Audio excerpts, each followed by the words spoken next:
पूजा प्रार्थना की बात से बात शुरू करता हूँ। देखा आपने, पूरे 17 दिन पूरा देश ही क्यों, पूरी दुनिया उन 41 आदमियों के लिए प्रार्थना करती रही है जो सुरंग की छत देने से ट्रैप हो गए थे। कमाल की बात है, ऐसी घटना कभी कभी घटती है और सबक दी जाती है, संदेश दी जाती है। आश्चर्य देखिए, सबने मशीनें भेज दी, सब भागे, सब दौड़े, cutter fail, machine fail, tube से खाना भेजा जा रहा है, ऑक्सीजन भेजी जा रही है और न जाने कितने उपाय हो रहे हैं, प्रार्थनाएं हो रही हैं ताकि उन 41 आदमियों को सुरक्षित उस ट्रैप से निकाल लिया जाए। और काम कब हुआ? जब हमारे रेड ट्रैप माइनर्स ने आके सुरंग को काटा और उनको सुरक्षित निकाला। पूजा पाठ हमारे पास सब कुछ था, भूल गए हम। और लेकिन जब कभी संकट आता है तो संकट मोचन आ जाते हैं। इसी तरह का एक और ट्रैप, जैसे ये लोग 41 आदमी सुरक्षित बाहर आए हैं, कोई किसी को चोट नहीं, कोई बीमारी नहीं, कोई रोग नहीं, कोई धोग नहीं, हंसते खेलते लोग बाहर। ऐसे ही हमारा एक कैप्टन डीके शर्मा ट्रैप से बाहर आया था, अनस्केच्ड, फ्रेश, 24 घंटे के बाद। बात 71 की लड़ाई की है। फिरोजपुर पे हमला आ गया, डिवाटी, उनका इतना जबरदस्त हमला आया कि हमारी डिवाटी की तोपें रात दिन फायर कर रही थी। कैप्टन डीके शर्मा ऊपर फिरोजपुर बराज के ऊपर स्टील टावर बनी थी, उसके ऊपर बैठा था। मैं खेमकरण में के डिश पे था। मुझे पता था हमला आएगा खेमकरण पे, आ गया फिरोजपुर पे। पाकिस्तान दहला गया था। ढाका जाने के बाद सोचा फिरोजपुर को ले लिया जाए और हमला फिरोजपुर पे आ गया। जब डीके चुन चुन के टैंकों को फोड़ रहा था, उनकी समझ में आई कि इसको बगैर हटाए हुए उनका काम नहीं चलेगा, तो नैपाम बम का हमला आया। नैपाम बम फटा, धूम, ऐसी आवाज आई जैसे धरती हिल गई हो। सबके भीतर से एक तरह की लहर निकल के चली गई। उसके बाद न टावर न डीके, मिट्टी का एक बहुत बड़ा पहाड़ बन के सामने आ गया। उधर से टैंक चले आ रहे हैं धड़ाधड़, फुल स्पीड। लग रहा था कि अब बराज पार कर जाएंगे, कि जब बराज पार कर जाएंगे। बराज पार होने के बाद भी फिरोजपुर था, सारा गुड़ गोबर हो जाना था। बराज का बीच का दर इंजीनियर्स ने चार्ज लगा के उड़ा दी। वो उससे भी बड़ा एक जबरदस्त धमाका हुआ, दुनिया हिल गई। बीच का हिस्सा बराज का सतलुज में जाके गिरा। और एक धमाका, जो पहला लीडिंग टैंक उनका पूरी स्पीड से चला आ रहा था, बराज पार करने के लिए रास्ता बीच का उड़ गया था।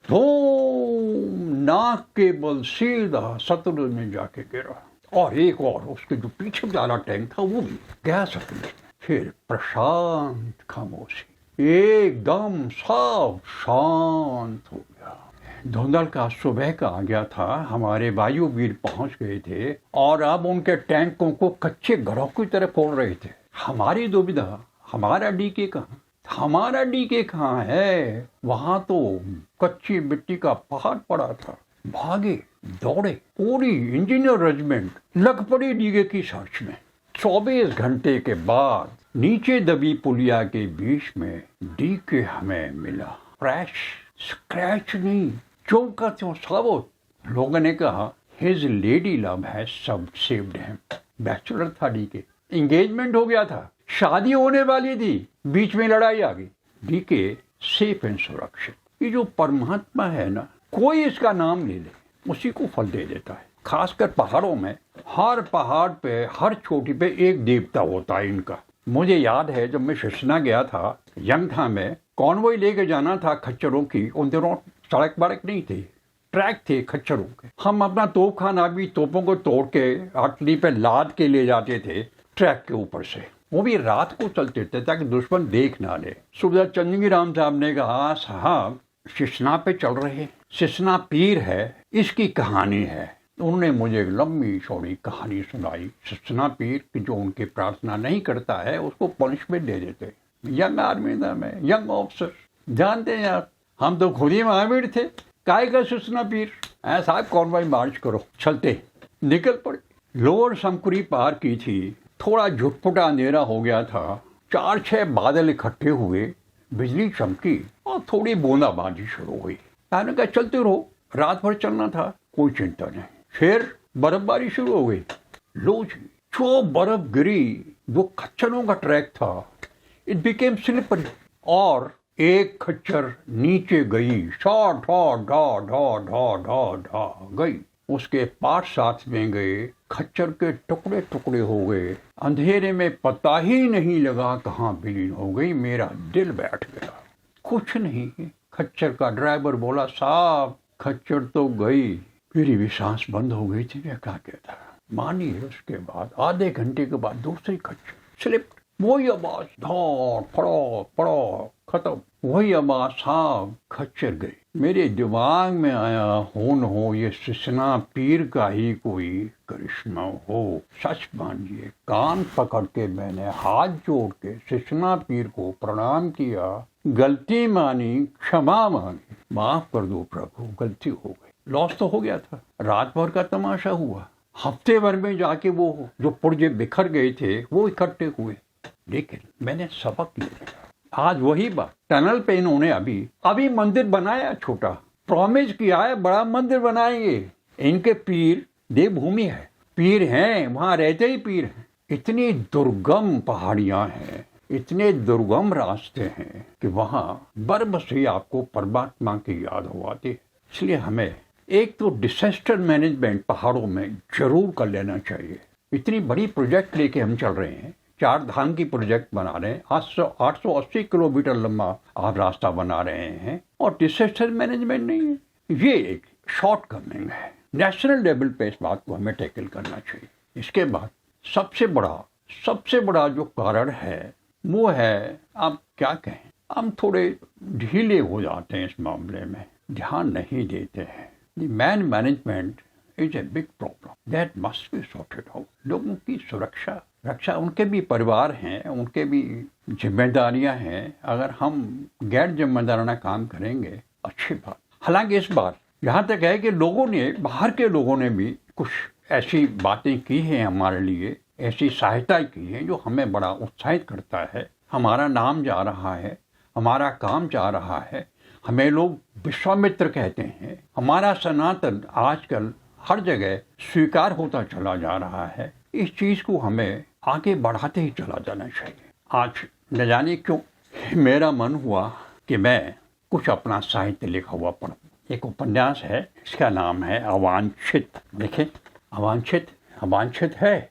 मैं आपको इसके एक अंश पढ़कर सुनाऊं। मुझे अच्छा लगा, इसलिए मैंने सोचा कि क्यों ना आज मैं आपको ये अंश आपको पढ़ के सुनाऊं। नीचे आया व्यक्ति लाश बन अपने ही खून में लथपथ हुआ निष्प्राण पड़ा है। सौरभ का सत्वकी मन खून देखकर थर्रा जाता है। पलांश के लिए वह अंधा हो जाता है। उसे महसूस होता है कि उसी ने उस नीचे आए व्यक्ति को मौत दी है। अंधकार के पेट से मां की प्रश्नों से भरी 2 सजीव आंखें उगाती हैं। सौरभ से पूछती हैं, तुमने इसे क्यों मौत दी? सौरभ तिनके से कांप उठता है। उसे स्कूल का वो दृश्य याद हो आता है जब कपूर कांड में पूरा दोष उसी पर मरकर गौरव बरी हो गया था। तूने चोरी क्यों की? मां ने सौरभ को एकांत में ले जाकर पूछा था। उनका चेहरा क्रोध, घृणा, पश्चाताप और भय जैसे अनेक भावों से एक साथ आहत था।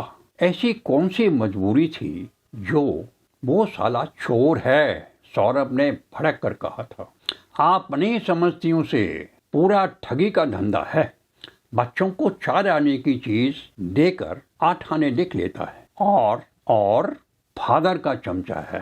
He is corrupt. मैं ये सिद्ध कर सकता हूँ कि पूरी दलीलों का कठोर चेहरा तनिक भी कोमल नहीं हो पाया था। उस दिन सौरभ को अपनी कोमलांगी माँ बेहद कठोर और फौलादी लगी थी। चोर के घर चोरी करने वाला क्या ईमानदार होता है?